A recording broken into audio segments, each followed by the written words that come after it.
자, 오늘은 생명사랑의 달 마지막 주이죠. 이웃사랑이라는 제목으로 말씀을 전합니다. 근데 동시에 교회력으로 보면 오늘이 성령 강림절이기도 합니다. 성령 강림절이 어떤 날인가? 부활절 후 50일이 지난 다음에 제자들이 마가의 다락방에서 성령 받은 날, 그날을 기념하면서 교회력으로 보면 부활절 후 7주가 지난 바로 그날을 성령 강림 주일 그렇게 지키고 있습니다. 그래서 오늘이 4월 9일이 부활절이었기 때문에 7주가 지난 오늘 저희가 성령 강림절로 함께 지키고 있는데, 오순절 마가의 다락방에서 성령을 받았던 제자들은 정말 성령을 받을 준비가 잘 되어 있었어요. 그들이 받을 준비가 되어 있기 때문에 그들에게 성령이 임했습니다. 무슨 준비가 됐나? 자신들의 실패를 인정할 준비가 되어 있었습니다. 자신들이 최선을 다해서 살았고 결국은 자신들의 힘으로 무엇인가 만들어 보려고 했지만 결국은 예수님을 따랐던 그들이 자신들에게 돌아온 것은 무엇이었습니까? 실패였잖아요. 좌절이었잖아요. 부끄러움이었잖아요. 절망이었잖아요. 바로 그것을 그들이 인정하기 시작했을 때 바로 그들에게 성령이 임했다라는 것입니다. 그래서 성령은 어찌 보면 실패자를 위한 은혜예요. 그러나 또 하나 그것으로 인해서 성령이 임한 건 아니시죠. 또 무엇이냐? 바로 그렇기 때문에 그들이 오직 주님께만 순종하겠습니다. 주님만 바라보고 주님만 의지합니다. 라는 그 마음이 동시에 있었기 때문에 그들이 그 준비를 통해 성령이 임했던 것입니다. 우리도 마찬가지예요. 정말 성령을 원한다, 성령 충만을 바란다 라고 한다면 실패자를 위한 은혜라면 주님 내 힘으로 내 노력한 것 결국 아무것도 아닙니다. 그래서 오직 주님의 말씀에만 순종합니다. 바로 그때 성령이 준비되었다 하며 임할 수 있는 것이죠. 20세기 초반에 오순절 성령의 큰 바람을 일으켰던 스위스 위글 스워드 목사님이라는 분이 계셨어요. 근데 이분이 목사님이 되시고 성령의 능력이 그에게 임하기 시작했을 때 그를 통해 구원받은 사람들이 엄청나게 많았고요. 그뿐만 아니라 병을 고침받고, 그리고 심지어 20세기인데 죽은 사람이 14명이나 살아났습니다. 그러니까 그의 기도를 받고 죽은 사람이 14명이나 살아났던 큰 능력을 행하신 목사님이세요. 근데 그가 처음에는 설교조차 못했던 목사였다는 거 아십니까? 어렸을 때 굉장히 환경적으로 어려웠던 것 같습니다. 근데 그래서 그런지 사람들 앞에서 말을 못했어요. 그래도 예수를 믿게 되고 교회에서 예수 믿는 자매를 만나 또 그 자매를 통해서 함께 신학을 공부하고 목사가 됐는데, 문제는 강단에만 서면 설교를 못하는 겁니다. 이 강단에 서서 설교 원고를 읽으려면 읽지를 못해요. 그러니까 서서 이러고 있다가 목사가 설교를 못하면 어떻게 해요? 그러니까 심지어 한다는 말이 오늘은 제가 설교를 못하겠습니다. 제 대신 다른 분이 설교하셨으면 좋겠습니다. 그리고 강단을 내려올 정도였습니다. 그러니까 아내가 뭐라고 말하냐면 잘하고 못하고가 아니라 당신이 강단에서 설교하는 모습 좀 봤으면 좋겠다. 그러니까 어떤 날은 이 다른 목사님이 설교하신 것들을 다 일주일 내내 베껴서 설교단에 올랐어요. 이 정도면 되겠다. 근데 그럴 때마다 입을 열 수가 없었다고 하죠. 그러니까 목사님이 이 설교를 못하니 무슨 목회를 할 수 있겠어요? 그 실패와 좌절 가운데 나는 목사 아니 성도도 안 되겠다 이러고 있을 때 그에게 있어서 한 가지, 첫 번째, 나는 정말 더 이상 어떤 목회도 할 수 없겠구나. 두 번째, 그래서 주님, 제가 주님만을 구합니다 하면서 주님을 구하기 시작했습니다. 정말 주님을 구하기 시작했을 때 그에게 성령이 임하기 시작했죠. 그리고 자신과 성령이 함께한다, 성령이 나와 동행한다는 사실이 분명히 믿어지기 시작했습니다. 그분이 쓰신 책 그 능력의 비밀이라는 책에 보면 자신이 어떻게 했다 그런 이야기가 나와 있지 않아요. 거기에 이런 내용이 있습니다. 여러분, 성령님이 임하시자 저는 설교를 할 수 있게 되었습니다. 이게 그의 감사였어요. 그러므로 저의 설교는 제가 하는 것이 아니라 오직 주님이 하신 것입니다. 그래서 그분은 설교할 때마다 주님이 함께 하심에 대한 확신이 있었어요. 이렇게 입을 여는 것도 누가 함께 하신다? 성령님이 함께 하신다. 이게 믿어지니까 비로소 그 기도할 때 능력이 나타나고 역사가 나타나기 시작했습니다. 그러므로 오늘날 마가의 다락방에 성령의 강림의 역사가 계속되느냐 아니면 중단되었느냐, 이런 것은 차지하고 정말 성령의 역사를 내 안에서 구하고 임하길 원한다면, 주님, 제가 실패자입니다. 제가 제 힘과 노력으로 어떤 것도 할 수 없습니다. 그래서 오직 주님만을 구합니다. 순종하겠습니다. 라고 할 때, 바로 그때 내가 고칠 수 없었던 거, 내가 변화시킬 수 없었던 거, 바로 주님의 것을 변화시키고 역사함으로 임하는 놀라운 축복들이 임하는 것이죠. 여러분, 근데 그러면 성령 충만을 받으면 어떤 역사가 나타나나? 이 스위스 위글 스워드 목사님처럼 어떠한 성령의 역사, 치유의 역사, 능력이 나타나나? 그것도 성령의 역사 가운데 하나입니다. 근데 진짜 모두에게 성령의 역사가 동일하게 임하는 것은 있어요. 그 역사가 다 동일하게 임하는 것은 아니잖아요. 그럼 성령이 충만하게 임하면 동일하게 나타나는 역사가 뭐냐? 예수님을 사랑하게 되고요, 예수님을 제대로 믿을 수 있게 됩니다. 이게 진짜 성령의 역사예요. 예수님께서 제자들과 함께 마지막 만찬을 하시죠. 그리고 만찬 가운데서 또 함께 마지막 최후의 고난을 겪기 위해 겟세마네를 가시면서 계속 말씀하신 게 뭐냐면, 이제 내가 떠나면 너에게 성령을 보내겠다라고 말씀하세요. 이게 요한복음 14장 16장에서 계속 하시는 말씀이거든요. 근데 그 말씀을 하시고 난 다음에 너희들이 성령을 받을 것인데, 성령을 받게 되면 이런 일이 나타날 것이야. 그것이 뭐냐? 바로 나를 사랑하게 되고 내가 한 계명을 지킬 수 있게 돼. 이게 바로 성령을 받은 자에게 모두에게 동일하게 나타나는 하나님의 역사였다라는 것입니다. 14장 15절에 이렇게 나와 있어요. 너희가 나를 사랑하면. 그래서 성령이 그들에게 임하기 시작하면 정말 예수님을 사랑하게 되고, 그래서 어떻게 된다? 내 계명을 지킬 수 있게 된다. 자, 그렇다면 예수님이 말씀하신 계명이 무엇일까요? 참 많은 게 있죠. 근데 그것을 두 가지로 간단하게 정리하면 오늘 말씀의 내용입니다. 하나님을 더욱 사랑하게 된다. 또 하나는 무엇이에요? 이웃을 더욱 사랑하게 된다. 자, 오늘 말씀이 시작된 연유는 한 율법 교사가 예수님을 시험하기 위해 함께 공개적으로 토론하는 장면입니다. 35절에 이렇게 시작됩니다. 한 율법 교사가 예수를 시험하여 물었다. 바리새파 사람들이 예수가 사두개파 사람들의 말문을 막아 버리셨다는 소문을 듣고 한 자리에 모였다. 그리고 그들 가운데 율법 교사 하나가 예수를 시험하여 물었다. 이렇게 나와 있습니다.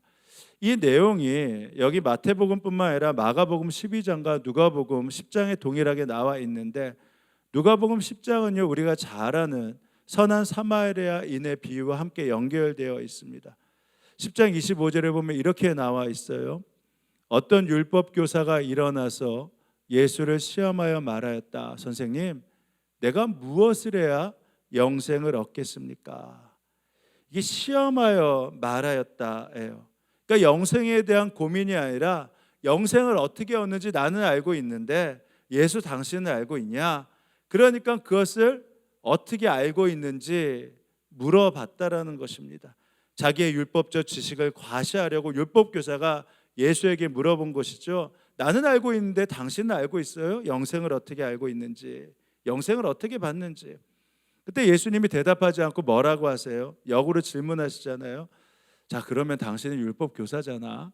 그러니까 당신이 영생을 어떻게 얻는지 나에게 좀 알려줘봐. 당신이 좀 가르쳐줘. 예수께서 그에게 말씀하셨다. 율법에 무엇이라고 기록하였으며 너는 그것을 어떻게 읽고 있느냐. 그러니까 율법 교사가 알고 있었으니까 당연하게 대답하죠. 마태복음에는 예수님께서 바로 하나님을 사랑하고 이웃을 사랑하라고 한 것 같은데, 예수님이 그것을 그냥 그대로 다시 율법 교사의 말을 되풀이한 것이라는 것을 누가복음에서 보면 알게 됩니다. 그가 대답해요. 내 마음을 다하고 내 목숨을 다하고 내 힘을 다하고 내 뜻을 다하여 주 너희 하나님을 사랑하여라 하였고 또 내 이웃을 내 몸과 같이 사랑하라 하였습니다. 그러니까 율법 교사는 하나님의 백성이라면, 영생을 얻은 사람이라면 그 증거가 무엇이냐? 하나님을 사랑하는 것입니다. 그리고 이웃을 내 몸과 같이 사랑하는 것입니다. 이렇게 대답하였다라는 것입니다. 그러니까 이미 이 율법에 이 내용이 나와 있음을 우리가 알게 되죠. 이 내용이 어디 나와 있나? 예수님도 이 구절을 인용하신 겁니다. 레위기 19장에 이런 율법의 내용이 나와 있어요. 한 백성이 앙심을 품거나 원수 갚는 일이 없도록 하여라. 다만 너는 너의 이웃을 내 몸과 같이 사랑하여라. 그러니까 하나님 이미 율법에서 너희가 하나님의 백성의 정체성이 있다면 내 이웃을 내 몸과 같이 사랑하는 것이야. 이것이 바로 영생 얻는 자의 약속이야. 모습이야. 태도의 행동이야 라고 말씀하셨어요. 근데 이웃의 범위를 그냥 내 동족, 내 친척에게만 지은 것이 아니라 함께 있는 외국인, 함께 있는 이방인, 그리고 종도 내 이웃이라고 말씀하셨습니다. 외국 사람이 나그네가 되어 너희 땅에서 너희와 함께 살 때 너희는 그를 억압해서는 안 된다. 왜? 너희와 함께 사는 그 외국인 나그네를 너희 본토인처럼 여기고 너희 친족과 너희 동족처럼 여겨야 되고, 그것뿐만 아니라 너희는 그들을 내 몸과 같이 사랑해야 된다. 그러니까 이웃사랑의 범위도 이미 말씀하셨어요. 친족과 동족뿐만 아니라 사랑하는 사람뿐만 아니라 나그네, 종, 그리고 이방인들까지 내 이웃이다. 너희도 이방 땅에서 살 때 외국인 나그네 신세였다. 내가 주 너희의 하나님이다. 그러니까 율법에 대해서 잘 알고 있었던 율법 교사들은요, 당연히 하나님의 백성이라면, 영생을 확보한 자라면 하나님을 사랑하고 이웃을 사랑하는데, 이웃은 우리 동족뿐만 아니라 외국인, 그리고 나그네, 종도 우리의 이웃이고 그들을 사랑해야 된다는 사실을 분명히 알고 있었습니다. 근데 심지어는 이 이웃의 범위가 하나님이 이미 말씀하셨어요. 그들뿐만 아니라 원수까지도 너의 이웃이다. 너희는 원수의 소나 나그네가 길을 잃고 헤매는 것을 보거든. 원수가요, 길을 잃어요. 원수가 헤매고 있어요. 근데 그것을 발견해요. 그러면 길을 가르쳐 주는 게 좋습니까? 아니면 쌤통이다, 잘됐다, 그럴 줄 알았어 하는 게 지극히 당연한 사람의 모습입니까? 근데 헤매는 것을 보거든, 그의 짐승 재산까지도 헤매는 것을 보거든 반드시 그것을 그 임자에게 돌려 주어야 한다. 왜? 그들이 너의 이웃이기 때문에. 심지어 너희가 너희를 미워하는 사람의 나그네가 짐에 눌려서 쓰러진 것을 보거든, 그럴 줄 알았어, 저 사람은 그렇게 고약하고 욕심 많은 사람이잖아, 그러니까 내가 저 인간하고 어떻게 친해, 잘됐네, 그렇게 하는 것이 아니라 달려가서 내버려 두지 말고 반드시 그 임자, 미워하는 사람, 원수가 나그네 일으켜 세우는 것을 도와야 한다. 그러니까 당신이 구원받은 백성이라면 미워하는 정도가 아니라 원수라 할지라도 그를 도와주고 함께하는 것, 바로 그것이 이웃사랑의 약속이고 말씀이라는 것입니다. 그러니까 이렇게 율법에 나온 구원받은 자, 영생받은 자의 삶에 대해서 잘 알고 있었던 율법 교사가 이렇게 말하니까 예수님이 말씀하시잖아요. 맞아, 너 참 잘 알고 있구나. 구원받은 사람이라면 당연히 하나님을 사랑하고 이웃을 사랑해야지. 너 율법 교사답게 너무 잘 알고 있다. 예수님이 그에게 말씀하셨다. 내 마음을 다하고 내 목숨을 다하고 내 뜻을 다하여 주 너희의 하나님을 사랑하라 하였으니 이것은 가장 중요하고 으뜸 가는 계명이다. 근데 그것뿐만 아니지, 둘째 계명도 이와 같은데 내 이웃을 내 몸과 같이 사랑하라 한 것이다. 이 두 계명에 온 율법과 예언서의 본 뜻, 하나님의 말씀, 그것이 담겨져 있다. 그리고 이어서 말씀하십니다. 자, 근데 그 다음에 그 대답만 하는 것이 아니라 어떻게 해야 돼? 너도 그렇게 행해야 돼. 예수께서 그에게 말씀하셨다. 내 대답이 옳다. 자, 그러니까 그대로 행하여라. 그리하면 살 것이다. 말만 하는 것이 아니라 어떻게 해야 된다고요? 행하는 것이 사는 것이다. 답이 나왔어요. 거꾸로 바로 봐도 아무튼 하나님 사랑, 이웃 사랑이 없으면 예수님의 계명을 지키지 못하는 자가 되니까 영생을 얻지 못한 자, 영생을 갖지 못한 자, 이렇게 말할 수 있다라는 것입니다. 그러니까 성령이 나와 함께 계신다. 성령 충만하면, 그래서 나와 있잖아요. 예수님을 사랑하게 되고 예수님의 계명을 기꺼이 지킬 수 있게 된다. 그러니까 성령 충만하게 되면요, 그래서 하나님을 더욱 사랑하게 되고 이웃을 더욱 사랑할 수 있게 된다라는 것입니다. 그러면 그 모습을 나만 알 수 있게 될까요? 아니요. 다른 사람도 알 수 있게 되는 겁니다. 분명히 저둘이 원수인 거 알아요. 분명히 저 사람들이 서로 미워하는 거 알아요. 그 사람이 근데 예수 믿었다고 그 사람을 사랑하네, 그 사람을 섬기네, 그 사람과 함께 하려고 하네. 그러면 다른 사람이 아는 거예요. 저 사람은 교회 다니는 사람일 뿐만 아니라 예수 믿는 사람이 분명하구나. 그러니까 오늘 난 사랑이 없어, 나는 하나님을 온전히 사랑하지 못하고 이웃을 온전히 사랑하지 못해. 그렇다면 오늘 그래서 더욱 성령의 충만함을 구하셔야 한다라는 것입니다. 그러면 구할 때 어떤 마음으로 구하면 되나? 별로 어렵지 않아요. 이건 한번 따라해 보시면 됩니다. 한번 따라해 보실까요? 빚진 자의 마음을 주옵소서. 이게 무슨 말인가? 오카는 목사님이, 소천하신 오카는 목사님이 이웃을 사랑하기 위해서 할 수 있는 방법, 빚진 자의 마음을 가지면 된다, 이렇게 말씀하셨습니다. 로마서 8장에 보면 이런 말씀이 나와 있어요. 서로 사랑하는 것 외에는 아무에게도 빚을 지지 마십시오. 남을 사랑하는 사람은 율법을 다 이룬 것입니다. 그러니까 아무에게도 빚을 지지 말아야 되는데, 근데 사랑에는 어떻게 해야 된다고요? 빚졌다라는 사실을 알아야 한다는 것입니다.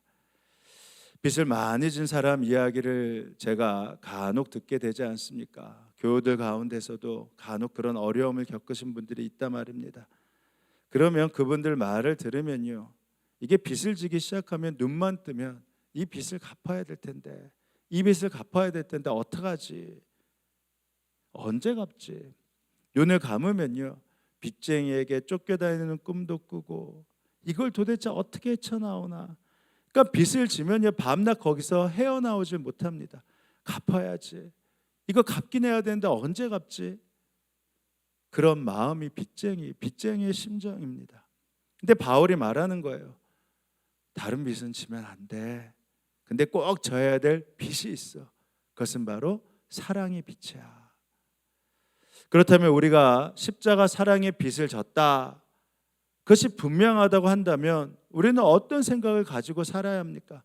밤낮 없이 빚진 마음을 가지고 사랑해야지 하는 마음을 가져야 한다는 것입니다. 이 마음이 내 이웃을 내 몸과 같이, 내 자신과 같이 사랑하라, 바로 이 말씀이라는 것이에요. 눈을 뜨면 무슨 생각을 해야 하죠? 사랑해야지. 도대체 어떻게 사랑할꼬? 눈을 감으면 무슨 일이 일어나야 됩니까?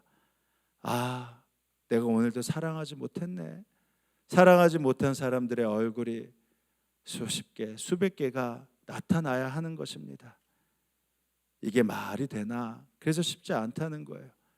여러분, 우리가 함께 있는 사람조차 사랑하기 힘든데, 그러니까 나와 관련이 없는 사람을 사랑한다, 이것도 참 쉽지 않지 않습니까? 대개는요, 주변 사람들과 별로 관계가 없어요. 매일 부닥치고 만나지만 그 사람들이 나와 관계가 없기 때문에 그 사람들에게 미운 감정을 느끼지도 않지만 사랑의 감정, 그것을 느낄 수도 없습니다. 그러니까 미워하고 싫어하는 사람에게 사랑의 감정을 느낀다, 이건 거의 불가능한 일이죠. 그러니까 한마디로 사랑하고 싶은 느낌을 일으키기에는요, 이 나와 관계없는 사람들도 너무 먼 사람이고, 미워하는 사람, 원수 같은 사람은 더 먼 이야기입니다. 그래서 예수님이 말씀하신 이 사랑의 이 모습은요, 감정이 아니라 의지의 사랑으로 사랑하는 것이다, 이렇게 말씀하시는 겁니다. 빚을 갚아야 한다, 이것은 감정으로 되는 게 아니에요. 의지로 해야 되는 것입니다. 의지가 발동돼야 어떻게 돼요? 행동이 나타나는 것이거든요. 항상 내 생각에 나는 하나님의 빛을 지고 있어, 이렇게 생각하기 시작하면요, 의지가 발동하기 시작하고 그 생각이 태도를 만들어내기 시작합니다. 태도가 만들어지면 행동이 나타나기 시작하는 것이죠. 그래서 서로 어떤 사람이 나에게 섭섭한 일을 해도 내가 사랑을 덜해서 그렇구나, 내가 더 사랑해야지, 내가 사랑했더라면 저렇게 하지 않을 수 있었을 텐데, 늘 빚진 마음의 심정으로 이웃을 바라보면 오히려 도울 수 있고 함께하는 방법이 나타나기 시작합니다. 그래서 철학자 칸트가 여러 말 했지만 그의 말을 종합해 보면 딱 한마디예요. 너는 해야만 하기 때문에 할 수 있다. 그러니까 너가 이것을 해야 한다라고 분명히 생각하면 그러면 너는 할 수 있게 된다. 이게 누가 한 게 아니라 철학자 칸트가 한 거예요. 너는 할 수 있어. 왜? 해야만 하니까. 꼭 해야 된다고 생각하면 너는 그것을 할 수 있어. 칸트가 이렇게 말했단 말입니다. 맞지 않습니까? 우리가 생명을 걸고라도 꼭 해야 돼 하는 것은요, 해낼 수 있어요. 천하가 무너져도 해야겠다고 달려들기 시작하면요, 그 일이 해지는 것입니다. 그래서 율법학자에게 너가 말하는 이웃사랑이 그래서 이것이야 라고 꼭 집어서 말씀하신 게 바로 사마리아인의 비유를 들어 말씀하신 것 아니겠습니까? 왜냐하면 그 당시에 사마리아인은요, 유대인들에게 원수였거든요. 절대 사랑할 수 없는 그러한 종족이었거든요. 그래서 이렇게 말씀하시잖아요. 예루살렘에서 여리고로 내려가는 길에 한 사람이 강도를 만났어. 근데 그 사람이 강도를 만나서 옷이 벗겨지고 그 재산을 다 빼앗기고 거반 죽게 됐어. 근데 마침 그 자리에 세 사람이 지나갔어.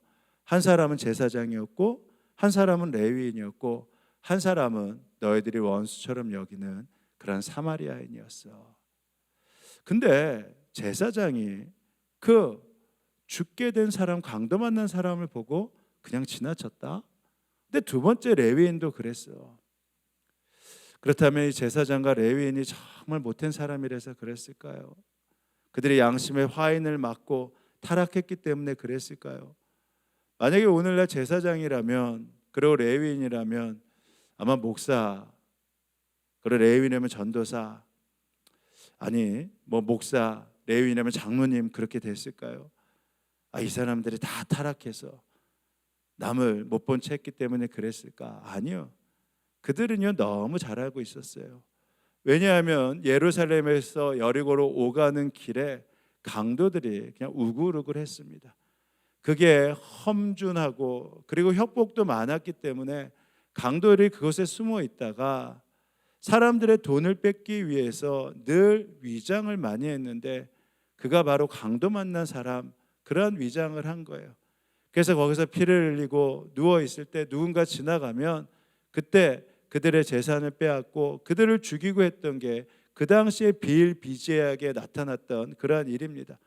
그러니까 늘 그 길을 다녔던 제사장과 레위인은요, 강도 만난 사람을 봐도 그들을 어떻게 할 수 없었어요. 그래서 그냥 지나칠 수밖에 없었죠. 근데 그들에게 혐오의 대상이었던 사마리아 그 사람은 그 길이 초행길이었는지, 그래서 그게 강도의 미끼라는 것을 알지 못해서 그랬는지, 아니면 그것을 알고 있음에도 그랬는지 무조건 도와야겠다고 생각을 한 겁니다. 그래서 강도 맞는 사람에게 달려가죠. 그리고 거반 죽게 된 사람의 상처를 다 치료하고, 그리고 자기의 나귀에 태워 주막 여관으로 데리고 갑니다. 그리고 그 여관 주인에게 내가 볼 일이 있어서 어디를 다녀와야 되니까 이 사람을 좀 치료해 주십시오. 그리고 내가 돌아올 때 그 나머지 비용도 내겠습니다. 이렇게 이야기합니다. 예수님이 말씀하신 다음에 자기의 말에 주목하고 있는 율법학자에게 얘기하죠. 너가 이웃에 대해서 잘 알고 있잖아. 그지? 그 이웃이 누구냐? 너의 동족, 너의 친족뿐만 아니라 나그네 외국인, 그뿐만 아니라 원수도 이웃이라고 얘기했잖아. 자, 그러니까 내가 한번 물어볼게. 이 세 사람 중에서 누가 강도 만난 자의 이웃이 되지? 말씀드렸듯이 율법학자는 너무 잘 알고 있었잖아요. 다 가리키고 있었잖아요. 그러니까 대답할 수밖에 없었어요. 근데 뭐라고 대답하냐면 그러면 우리의 원수인 선한 사마리아 사람입니다. 이렇게 대답해야 되는데 그것도 치사하게 얘기합니다. 자비를 베푼 사람입니다. 아이고 치사해라. 너는 이 세 사람 가운데 누가 강도 만난 사람의 이웃이 되어 주었다고 생각하느냐? 사마리아 사람이라고 얘기하면 되는데 그 대답도 싫어서 자비를 베푼 사람입니다. 예수께서 그에게 말씀하셨다. 가서 너도 이와 같이 하여라. 이게 영생을 얻은 사람의 바로 행동이다. 여러분, 우리가 구원받은 자 아니겠습니까? 성령님이 내 안에 계셔서 일을 하심을 우리가 경험해 봐야 하지 않겠습니까? 그렇다면 하나님을 사랑하라, 이 말씀뿐만 아니라 내 이웃을 너 자신처럼 사랑하라, 이 말씀은요, 천하가 무너져도 하나님의 자녀라면 지키고 행해야 될 태도이고 행동입니다. 이것은 꼭 해야 돼요. 나는 사랑의 빚을 졌기 때문에 이것은 갚아야 돼. 이렇게 행동하지 않으면 나는 하나님 자녀답지 않아. 이거 실천하지 않으면 하나님의 계명을 어기는 것이니까 어떤 희생을 치르더라도 이 빚만큼은 갚아야 돼. 이웃을 사랑해야 돼. 이렇게 말하고 행동해야 한단 말입니다. 여러분, 그렇다면 여러분은 어떻습니까? 아니, 그럼 우리 교회는 어떻지요? 우리 교회는 정말 이웃을 사랑하는 교회입니까? 우리 교회에서 이 지역, 이 옆에 있는 아파트가 들어서기 전까지는 사랑의 집수리를 참 많이 했었죠. 그래서 몇 년에 걸쳐서 한 185가구 집들을 여러 가지 수리를 해드렸습니다. 또 작년까지는 마포 하우징이라고 해서 마포구청과 협약을 해서 이제 뭐 독거 노인들, 또 미혼모들, 또 가정의 어떠한 피해 때문에 임시 도망와 있는 그 사람들의 거처에 에어컨을 뭐 1년에 10대씩, 또 많게는 12대씩 이렇게 달아드린 적도 있습니다. 그것뿐만 아니라 저희가 독거 어르신 반찬 봉사를 몇십 년째 코로나 기간도 포함해서 계속하고 있죠. 정말 최선을 다해서 우리 성도들이 섬겨주고 계십니다. 근데 지난 3월 굉장히 놀라운 일이 있었어요. 우리가 독거 어르신 반찬 봉사를 하는데 그것을 받고 계셨던 어르신 한 분이 그동안 섬겨준 것에 감사하다고 굉장히 큰 헌금을 해주셨습니다. 이 사진을 보면 늘 고마운 마음을 잊지 않으셔서 그랬는지 꼬깃꼬깃하게 이 돈을 모으신 것을 헌금해 주셨는데, 여기 보시는 것처럼 맨 처음에 900만 원을 준비하셨나 봐요. 그리고 무슨 연휴인지 거기에 100만 원을 더 보태서 이게 100만 원씩 한 묶음씩 해서 1000만 원을 헌금해 주셨습니다. 이게 우리에게도 엄청나게 큰 돈이잖아요. 그러니 그 어르신에게는 얼마나 큰 돈이겠습니까? 근데 게다가 감사한 것은 이것을 사용되길 원하는 출처까지 적으셨어요. 출처가 염리동 교회 연합회 후원금입니다. 이 어르신이요, 우리가 섬기는 반찬 봉사가 신촌교회뿐만 아니라 이 염리동 교회에서 함께하는 것으로 알고 계셨던 것 같아요. 이게 참 감사했습니다. 왜냐하면 우리가 함께 섬길 때 신촌교회라고만 하지 않고 예수 믿는 것만 전했거든요. 그러니까 몇 해 동안 그렇게 해다 보니까 이 지역에서 이 어르신이 염리동 교회가 연합해서 전도도 하고 많은 일을 하신 것을 보셨던 것 같아요. 그래서 이게 염리동 교회 연합회에서 하는 것인 줄 알고 염리동 교회 연합회 후원금이라고 이렇게 적어서 저에게 헌금해 주시는 것이죠. 말씀드린 대로 2019년도에 여기 아파트가 들어섰을 때 그때 함께 연합 전도하자는 그러한 것들 가지고 함께 모였습니다. 왜냐하면 저희가 인도해서 우리 교회만 성장시키겠다고 했다면 연합전도를 할 필요가 없었겠지만 믿지 않는 분들에게 예수를 전하는 게 우리에게 중요하다. 그래서 그 마음으로 이 지역에 있는 교회들이 모였어요. 그러려면 전도지도 필요하고 전도용품도 많이 필요하지 않습니까? 근데 성도님들이 그 마음을 모아주셔서 그래서 저희들이 그때서부터 연합전도지를 만들어서 뭐 각티슈도 만들고 물티슈도 만들고 마스크도 하고 그래서 끊임없이 지금까지 해오고 있단 말입니다. 그래서 지금도 염리동교회 연합회 목사님들과 함께 2달에 한 번씩 모여서 각 교회마다 모여서 함께 교회 기도 제목도 나누고 기도도 하고 함께 지역 전도도 하고 있습니다. 이번에도 저희가 일회용 밴드 한 종류를 염리동 교회 연합회 이름으로 만들었어요. 이렇게 만들어서 함께 나누기 시작했습니다. 그래서 이 전도 물품을 만들어서 지역교회 목사님들에게 이번에 전도지와 함께 일회용 밴드를 새롭게 인쇄했습니다. 필요하신 교회가 있으면 전도할 때 사용하도록 보내드리겠습니다. 그래서 이미 몇 교회는 신청을 했고 감사함으로 함께 답신을 하고 함께 전도하는 시간을 갖습니다. 아마 그것들을 많이 보셔서 그 어르신이 염리동교회 연합회 후원금으로 하신 것 같아요. 그래서 너무나 귀한 헌금이기 때문에 교회 지역사회 봉사부와 염리동교회 연합회 이 이름으로 앞으로 필요하신 곳에 귀하게 이 헌금을 사용하려고 합니다. 여러분, 이웃사랑이라는 것이요, 내거 나만 위한다면 절대 할 수가 없어요. 이것은 감정으로 하면 할 수 없는 문제입니다. 이거는 하겠다는 의지, 해야겠다는 의지가 있어야만 할 수 있는 거예요. 왜냐하면 빚진 자의 태도가 바로 이래야 하거든요. 그래서 마음 먹으면요, 이웃사랑을 할 수 있게 되고요, 우리뿐만 아니라 함께 더불어 그 마음들과 태도를 반드시 의지를 가지고 할 수 있게 되는 것입니다.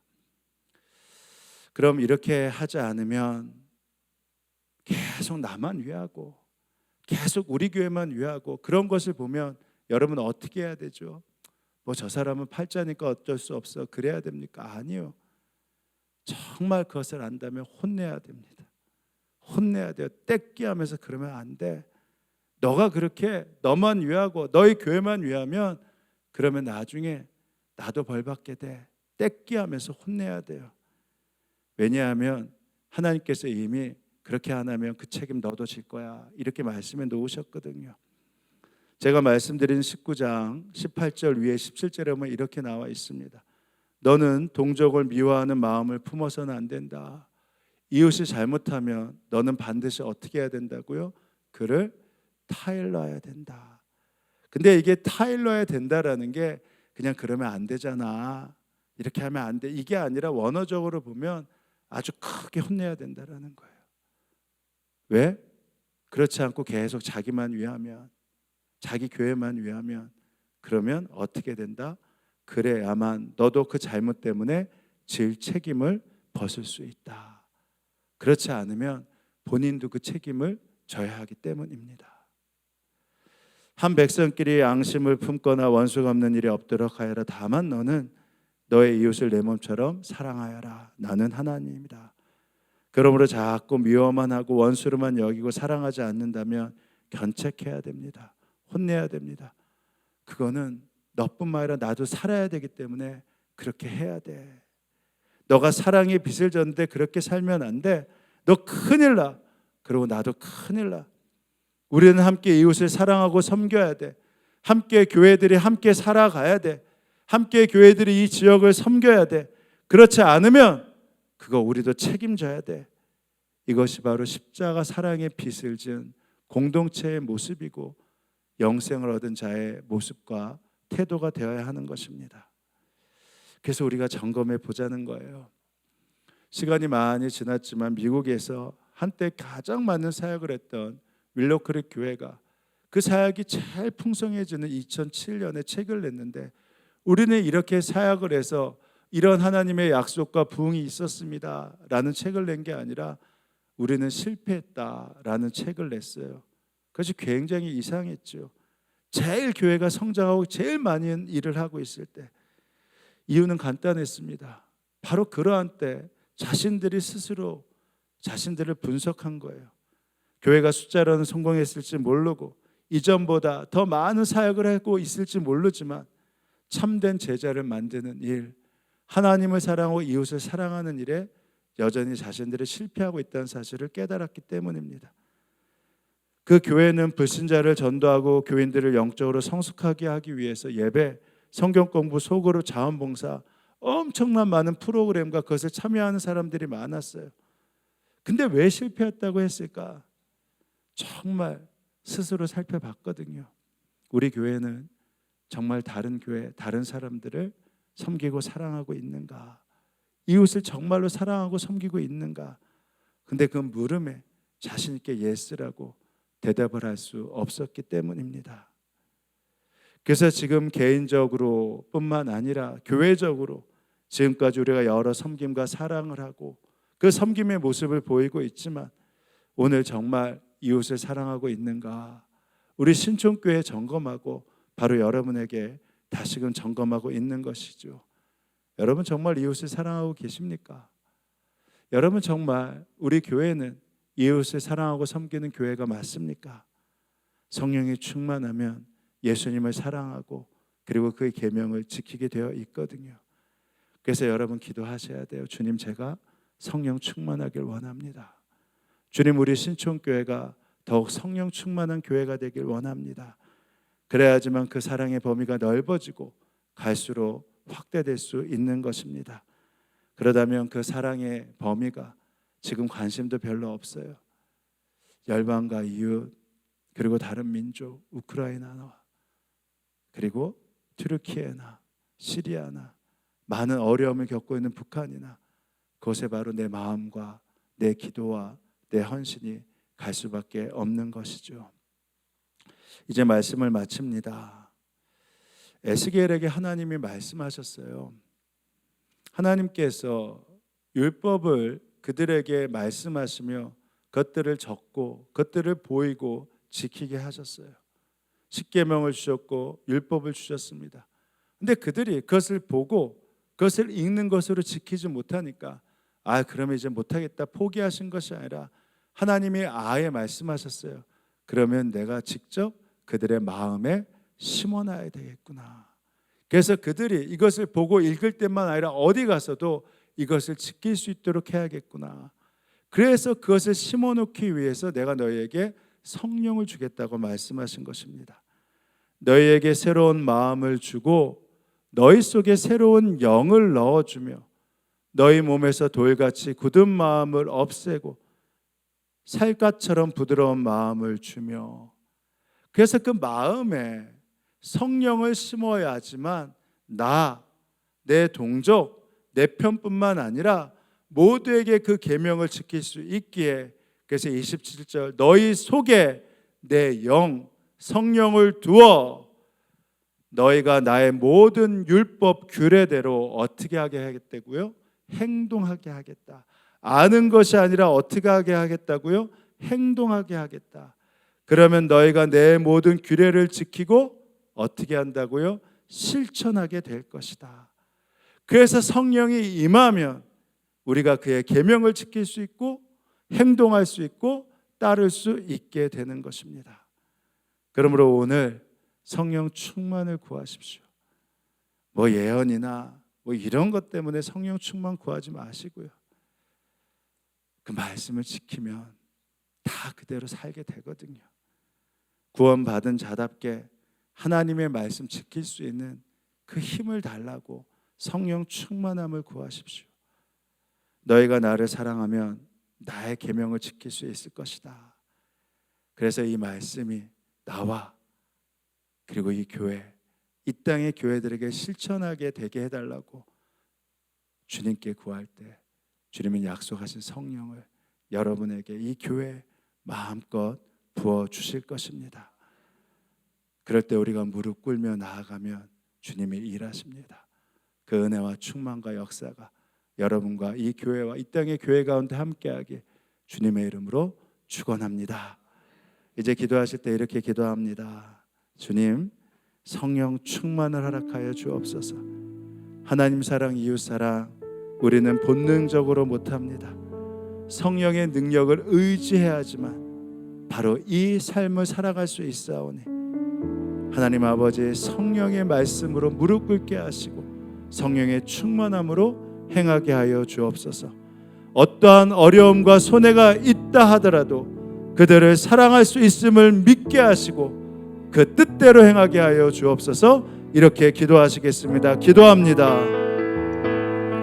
하나님 아버지, 하나님의 은혜와 역사들이 우리 가운데 마음껏 넘치고 나아가길 원합니다. 성령님, 오늘도 성령의 충만을 구하게 하여 주옵소서. 구원받은 자답게 하나님의 말씀을 지키게 하시고 주님 아버지 하나님의 사랑하고 이웃을 사랑하겠다고 약속하셨던 이 약속의 축복들을 마음껏 실천할 수 있도록 하나님 아버지 함께 하여 주옵소서.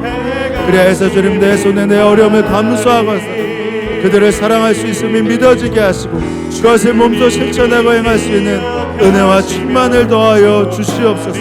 주님 아버지 내 삶에도 우리 신촌교회에도 주님 아버지 하나님을 사랑하고 이웃을 사랑할 수 있도록 성령 충만함으로 부어주셔서 구원받은 교회답게 구원받은 자답게 하나님의 말씀을 지킬 수 있는 새 힘과 새 은혜를 더하여 주시고 새 충만과 새 능력을 더하여 주시옵소서.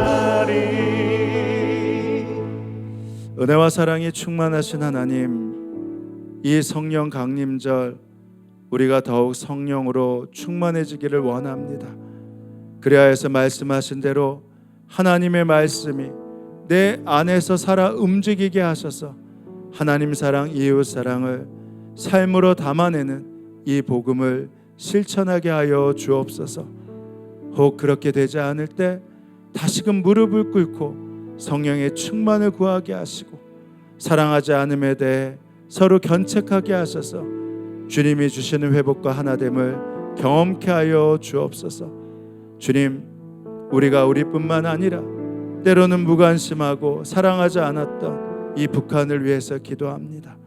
주님, 북한이 복음으로 통일되게 하시고 북한이 준비하던 모든 핵무기와 전쟁 시설이 폐기되게 하시고 억류되어 있는 목사님, 선교사님, 성도들 속히 석방될 수 있도록 주님께서 일하여 주시고 정부가 이 일에 적극 나설 수 있도록 주님 함께하여 주옵소서.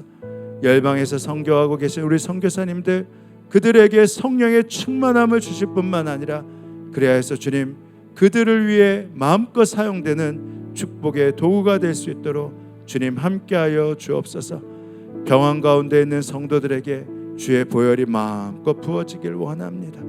그들에게 지금 구할 것은 주님의 보혈로 치유받는 것이오니 하나님 주의 보혈이 부어져서 그들이 치유받게 하시고 일어서게 하시고 다시금 회복되는 은총을 더하여 주시옵소서. 주님, 오늘도 감사합니다. 그리하여서 허락하신 일부를 떼어 봉헌하오니 우리의 감사를 받아주시고 넘치는 은혜로 더하여 주옵소서. 감사드리며 예수님의 이름으로 기도합니다. 아멘. 자, 우리 다 함께 일어나셔서 우리 먼저 좀 인사하는 시간을 가질 텐데요. 이렇게 인사합니다. 성령 충만합시다. 이렇게 인사하시겠습니다. 한 번 더 인사할까요? 성령 충만하여 하나님 사랑, 이웃 사랑 실천합시다. 이렇게 인사하시겠습니다.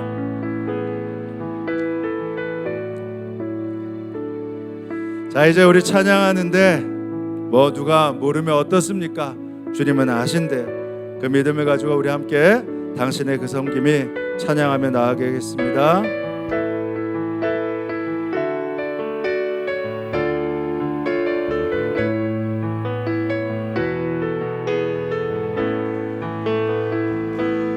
당신의 그 섬김이 전국에서 해같이 빛나리. 당신의 그 겸손이 전국에서 해같이 빛나리. 당신의 그 믿음이 전국에서 해같이 빛나리. 당신의 그 충성이 전국에서 해같이 빛나리. 주님이 기억하시면 족하리. 주님이 기억하시면 족하리. 예수님 사랑으로 가득한 모습 천사도 흠모하는 아름다운 그 해같이 빛나리. 우리 한 번 더 찬양합니다. 당신의 그 순종이, 그 순종이 천국에서 해같이 빛나리. 당신의 그 사랑이 천국에서 해같이 빛나리. 당신의 그 정성이, 그 정성이 천국에서 해같이 빛나리. 당신의 그 헌신이 천국에서 해같이 빛나리. 주님이 기억하시면 족하리. 주님이 기억하시면 족하리. 불타는 사랑으로 가득한 모습, 천사도 흠모하는 아름다운 그 모습, 천국에서 해같이 빛나리. 늘 언제나 좋은 것을 주신 하나님, 우리가 성령 충만을 구하오니 오늘도 성령 충만을 부어주셔서 하나님을 더욱 사랑하고 이웃을 더욱 사랑하는 그 행함의 은혜를 더하여 주옵소서. 지금은 성부, 성자, 성령 삼일체 하나님의 은혜와 역사가 이 예배 함께한 성도들 머리머리 가운데, 그들의 일터와 가정 가운데 지금으로부터 영원히 함께하옵시기를 간절히 축원하옵나이다. 아멘.